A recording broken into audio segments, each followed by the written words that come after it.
दोस्तों एक रेडियो को बनाने के लिए हमें सबसे पहले एक टैंक सर्किट को बनाना पड़ता है, तो इसलिए मैंने एक छोटा-सा फेराइट रॉड का टुकड़ा लिया है। अब इसका लेंथ लगभग 5.5 सेंटीमीटर आ रहा है और इसका डायमीटर लगभग 1 सेंटीमीटर आ रहा है, मतलब 0.9 सेंटीमीटर के करीब। अब इसके ऊपर मैंने एक छोटा-सा पेपर का टुकड़ा लेकर रोल करके मैंने फेविकॉल से चिपका दिया है। अब इस रोल किया हुआ पेपर के अंदर हमारा फेराइट रॉड का टुकड़ा इस तरीके से स्मूथली अंदर-बाहर होना चाहिए। अब इस रोल के ऊपर मैं 36 गेज का एनामेल कॉपर ऑयल लेके 20-60 टर्न मारा, मतलब 20 टर्न मारने के बाद 1 टर्न बाहर की तरफ छोड़ दिया। उसके बाद फिर से मैंने 60 टर्न मारा, मतलब कुल 80 टर्न। दोस्तों ये चीज़ थोड़ा-सा ध्यान में रखना, हम लोग 20 टर्न जिस डायरेक्शन में घुमा रहे थे, हम लोगों को 1 टर्न बाहर की तरफ छोड़कर बाकी जो 60 टर्न है, उसी डायरेक्शन में घुमाना पड़ेगा, नहीं तो ये चीज़ काम नहीं करेगा, हमारा टैंक सर्किट पूरा खराब हो जाएगा। इसका क्वालिटी फैक्टर अच्छा होना चाहिए, तो एक तार के ऊपर दूसरे तार नहीं आना चाहिए, तो ये टाइम लेके करना, मतलब 1 घंटे लग जाए तो भी बहुत ही सावधानी के साथ ये चीज़ करना। दोस्तों मेनली सेकंड वर्ल्ड वॉर के टाइम जो रेडियो यूज़ होता था, ये उसी का एक अपडेटेड वर्जन है, लेकिन सेकंड वर्ल्ड वॉर के टाइम रेडियो में जर्मेनियम डायोड यूज़ होता था, लेकिन इस अपडेटेड सर्किट में कोई भी जर्मेनियम डायोड का नामो निशान आप लोगों को नहीं दिखेगा। मैंने यहाँ पर एक 1.5 वोल्ट का बैटरी का इस्तेमाल किया है और एक नॉर्मल जो हेडफ़ोन है, मेरा ख़राब पड़ा हुआ हेडफ़ोन था, उसी को इस्तेमाल कर लिया। अब इस हेडफ़ोन को चलाने के लिए ही मुझे 1.5 वोल्ट का बैटरी का इस्तेमाल करना पड़ा। अब यहाँ पर हमारा जो वेरिएबल कैपेसिटर है, ये आप लोगों को दिख रहा है किस तरीके से इसका वैल्यू चेंज हो रहा है हमारे एलसी मीटर में, और हम लोग अब इस इंडक्टर और कैपेसिटर को जोड़कर पैरेलल में इसको एक टैंक सर्किट बना लेते हैं। अब दोस्तों यहाँ पर ये चीज़ थोड़ा-सा ध्यान से नोटिस करना, मैं टैंक सर्किट में लगा हुआ वेरिएबल कैपेसिटर को घुमाऊँगा, मतलब इसको चेंज करूँगा तो इंडक्टेंस चेंज होगा, क्योंकि एलसी मीटर में मैंने इंडक्टेंस पर सेट कर दिया है। अब जब मैं इंडक्टेंस को चेंज करूँगा, मतलब इंडक्टर को जब चेंज करूँगा तो इंडक्टेंस चेंज होना चाहिए, लेकिन उसी के साथ ही साथ हमारा जो कैपेसिटेंस है ये भी चेंज हो रहा है, तो हमारा जो टैंक सर्किट है ये बहुत अच्छी तरीके से काम कर रहा है। अब दोस्तों हम लोग इस सर्किट को बनाने के लिए 3 BC547 ट्रांजिस्टर को लेंगे।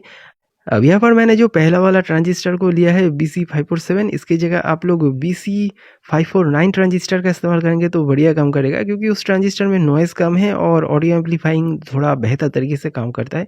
BC547 में थोड़ा नॉइज़ आता है, लेकिन वो अगर आप हेडफ़ोन यूज़ करेंगे तो वो नोटिसेबल नहीं होगा। लेकिन जो दूसरा वाला ट्रांजिस्टर होगा उसमें आप लोग BC547 ट्रांजिस्टर का इस्तेमाल करेंगे तो कोई दिक्कत वाली बात नहीं है। लेकिन लास्ट जो ट्रांजिस्टर है जिसको मैंने डिटेक्टर की तरह इस्तेमाल किया है, उस ट्रांजिस्टर में आप लोग एक BF199 या फिर BF494 ट्रांजिस्टर का इस्तेमाल करेंगे तो वो अच्छा से काम करेगा। अब यहाँ पर इस सर्किट को ध्यान से देखकर इसे बना लेना, मैं लास्ट में सर्किट डायग्राम भी दे दूंगा। अब दोस्तों रेडियो सर्किट जब हम बनाते हैं तो उसका सबसे बड़ा प्रॉब्लम ये है कि लोकल जो स्टेशन रहता है वो दूसरे चैनल के ऊपर हावी हो जाता है। मतलब यहाँ पर जैसे आकाशवाणी मैत्री एक चैनल है जो हमारे इस लोकेशन पर ये बहुत ज़्यादा मतलब कैच कर लेता है, कोई भी ऑडियो एम्पलीफायर में भी ये आ जाता है, थोड़ा-सा अगर मैं ज़्यादा तार का इस्तेमाल करूँ, तो यही प्रॉब्लम है। तो इसको सुलझने के लिए हम लोगों को ये रीजेनरेटिव सर्किट का इस्तेमाल करना पड़ता है। मतलब उस स्टेशन को हमें बहुत ही कमज़ोर बनाना पड़ता है, उसके बाद हमारा जो बाकी स्टेशन है, ये एक सर्किट में आ पाता है। अब दोस्तों हमारे टैंक सर्किट में हमारा इंडक्टर को पहले एक छोटा-सा फेराइट रॉड इसके अंदर घुसाकर मतलब इसको फिक्स्ड करना पड़ेगा, और एक दूसरा फेराइट रॉड का टुकड़ा लेना पड़ेगा जिसमें हम लोग इस तरीके से वेरिएबल करके इसको इस्तेमाल करें।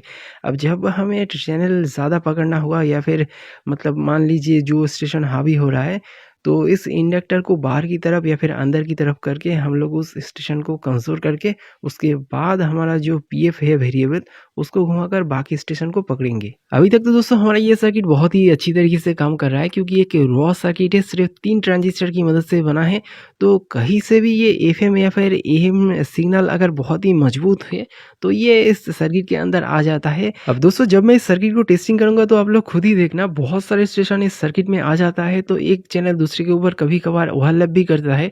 तो इसी प्रॉब्लम का सोल्यूशन करने के लिए मैंने इस वेरिएबल इंडक्टर को रखा है। मैं इंडक्टर को तब इसको चेंज करूंगा ताकि जो हमारा ज़्यादा वाटेज वाला चैनल है उसको मैं कमज़ोर बना सकूँ, उसके बाद मैं पीएफ को घुमाकर उसका स्टेशन पकड़ूंगा।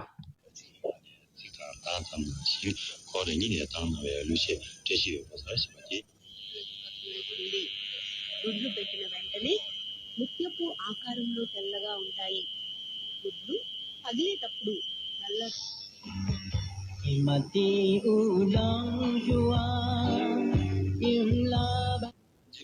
কেবল সুর নয়, গান হলো সাধনা এবং মুক্তি লাভের পথ। তিনি যুগনায়ক স্বামী বিবেকানন্দ। বিবেকের আমাদের সময় একদম শেষ। আমরা আজকে আলোচনা করছিলাম বোরো ধানের রোপণ ও পরিচর্যা। মৈত্রী বন্ধু অনন্যা গঙ্গোপাধ্যায়।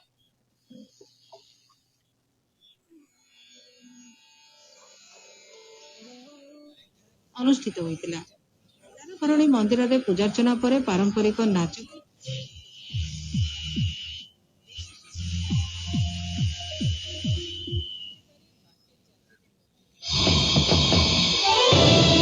那莫给春节，给男年年追求。谈得人家呢担心万呢，中央密码规则龙天来共给。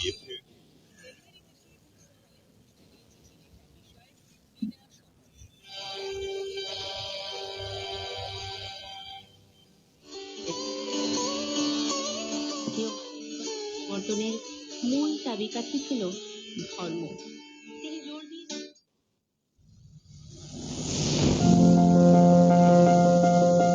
ইতিহাসের মণিমাণিক্য, সাম্রাজ্যের ভাঙা গড়া, মানুষের হাসি কান্না খোদাই আছে ইমারতে, শিলালিপিতে।